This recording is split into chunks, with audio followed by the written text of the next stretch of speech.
नमस्कार सर्वांना, जय शिवराय, जय शंभूराज, जय क्रांतिकारी, जय भीम, जय मल्हार. या व्हिडिओमध्ये तुमच्या सर्वांचं सहर्ष स्वागत. तर आज म्हणसाल तुम्ही हा व्हिडिओ लई उंच दिसायला लागलाय. उंच दिसणारच ना, ट्रायपॉड लावला होता. मग तर कसा वाटतंय व्हिडिओ कमेंट करून नक्की सांगा. शेवटपर्यंत व्हिडिओ बघा अगोदर. आज सगळा ब्लॉग शेतातला आहे आणि आम्ही लई मज्जा केली आहे आणि कंटाळ पण लई येणार आहे आम्हाला. आता कंटिन्यू ब्लॉग बघा म्हणजे तुमच्या लक्षात येईल. दाजींना पहिला पुढं घातलं, तुम्ही पुढं व्हा म्हणलं, त्याशिवाय माझं काम होत नाही. मग हे बघा इकडं लोकेशन इतकं भारी झालं होतं, म्हटलं तुमच्यासोबत पण शेअर करावं. आमची कर्दळीची फुलं नेहमीच अशी गोंडस असतात आणि वाऱ्याने एकदम छान डुलतात. इकडं आमचा रस्ता आहे आणि शेवगाला लागण करायची होती. आज काही करून बी टोचून भलं मारून सगळं ड्रीप बीप व्यवस्थित अंतरून तर झालीच होती. त्या दिवशी बघितलं होतं नुसत्या अंतरली होती, ह्याला होलं पाडायची राहिली होती. ह्याचं सगळं काय म्हणतात त्याला टोपणं वगैरे बसवायची राहिली होती. सगळे पायपांची म्हणजे बरेच कामं राहिली होती. आज लय लोड येणार होता आणि आलायच म्हणजे व्हिडिओ झालाय पूर्ण म्हणून सांगते. एवढा लोड आलाय की काय सांगूच नका. आणि इकडं असं बघा, ही इकडं मी बॉक्समध्ये काय काय हुडकायला लागले. मी नळ हुडकते ह्याचं लावायचं, तर मला नळच घावत नव्हतं. फायनली नळ घावलं बघा. हे असं असते तर नळ, आणि मला कळतच नव्हतं नेमकं कुठलं काय आहे ते. आणि मग मी बसवायला ट्राय करते, ते मला बसतंय कुठं, बसना. मला वाटलं आता बसतंय म्हणलं, कुठलं काय बसतंय. ती पूर्ण आत जायला पाहिजे होतं, कुठलं आत जाता जायना.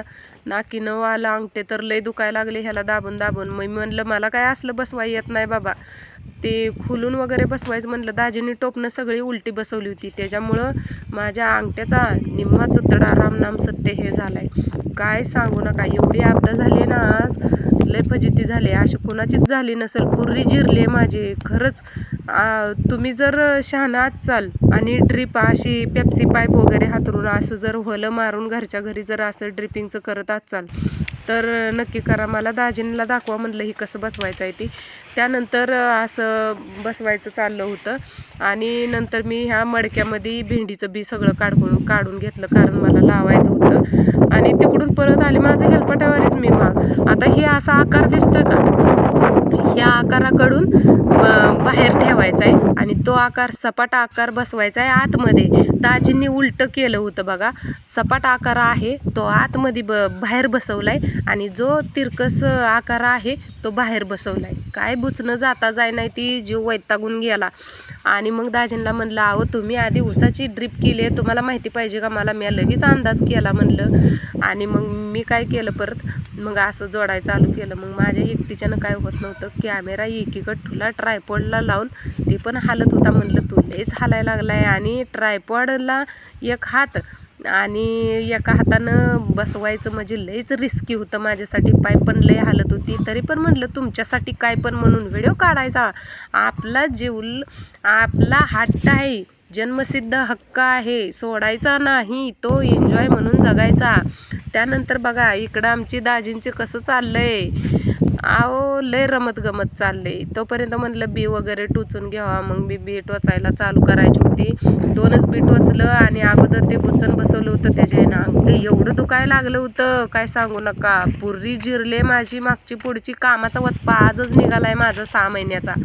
आणि इकडं बघा मस्तपैकी इकडं ओळ्या हातरून झाल्या होत्या आणि त्यांनी तिकडून काय केलं तर 2-3 लाईनीच्या मधूनच पाईप आम्ही आधीच हातरल्या होत्या ना, कुठं ढिल्लं कुठं फिट्ट होतंय बघितलंच नव्हतं. आणि दाजींनी काय केलं तर त्या 3 लाईनींचं मधनंच पाईप कापून टाकली होती. मी म्हणलं मधनं पाईप कापून टाकण्यापेक्षा अखंड हाय अशी राहू द्या, मी इकडून काठी रवली होती म्हणजे ही ढिल्ली झाली तरी पण आपण इकडून आवळू शकतो. म्हणून आम्ही सगळीकडे ही अशा खुट्या कशा ठोकते ती ना, असं काट्या ठोकून घेतल्या त्या.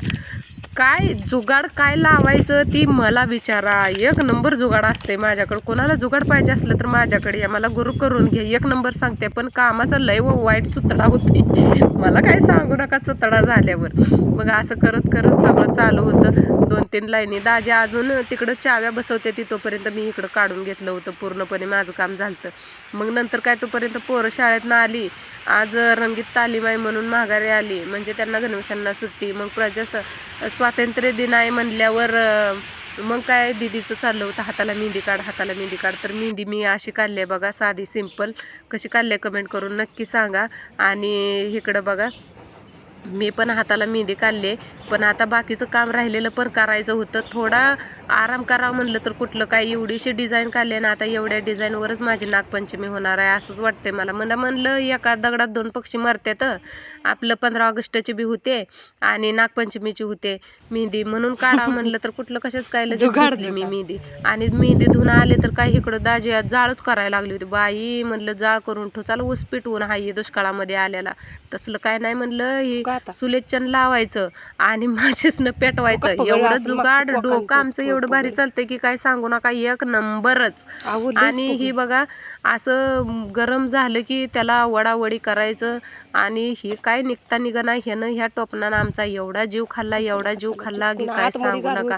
अक्षरशः डोकं फोडू का आदळू का आपटू, दोघांची एवढी चिडचिड चालली होती. मी म्हणलं आता तुम्ही करताय, मी त्याला काय करू, दोघांनी तर गरम धरलेला असं सांगू शकत नाही. म्हणजे शेतकऱ्यांना माहिती आहे आणि तुम्हाला पण ठराविक माणसांना माहिती असेल की एखादं काम आपल्या मनासारखं नाही झालं, काहीतर 3-3दा करावं लागलं तर किती आपदा होते हे तुम्हाला पण माहिती आहे.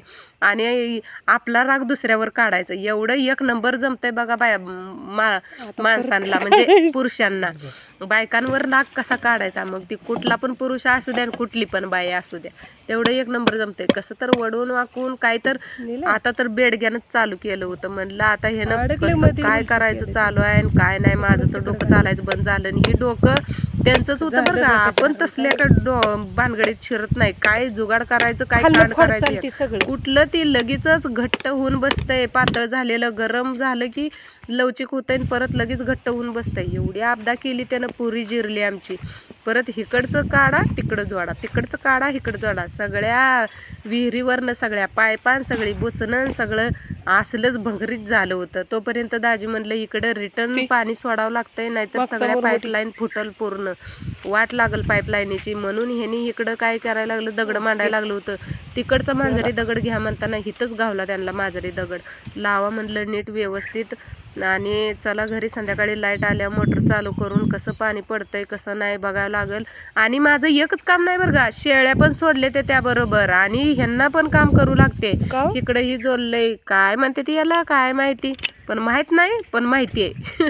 म्हणजे समजता आहे लेकिन समजणे वालों को समजणे नाही. आता असं काय तर काम झालं. मग एवढं लास्टचा नट राहिला होता, लय जीवाव येऊन एवढा आवळू लागला. हातात आहे म्हणलं धरा एवढा. आणि व्हिडिओ काढायसाठी एवढं बोलून घ्यायला लागतं ह्यांचं की काय सांगू नका. आता तुम्हाला आमच्या शेतातली एक छोटीशी गंमत दाखवते बरं का. तेवढं सगळं जाऊ द्या. इथं कारल्याचा वेल आलाय. गेल्या वर्षी याच ठिकाणी वेल होता आणि त्याचंच पिकलेलं कारलं पडून इथं वेल आले, तर 2 वेल आले. तर आणि ही झाड कशाचं आहे तुम्ही ओळखलंय का? ही झाड आहे लाजळूचं झाड आहे. आणि त्याला बघा स्पर्श केला की कसं मिटतंय बघा. आता थांबा 5 मिनटं. आता बघा इकडच्याला स्पर्श केला, जेवढ्याला स्पर्श करेल तेवढ्याला मिटतंय. नुसतंच लावलंय बरं का, नजर नका लावू, नाहीतर आमचं झाड यायच्या आधीच जळून जाईल. आणि परत असा स्पर्श केल्यावर कसलं भारी मिटतंय. किती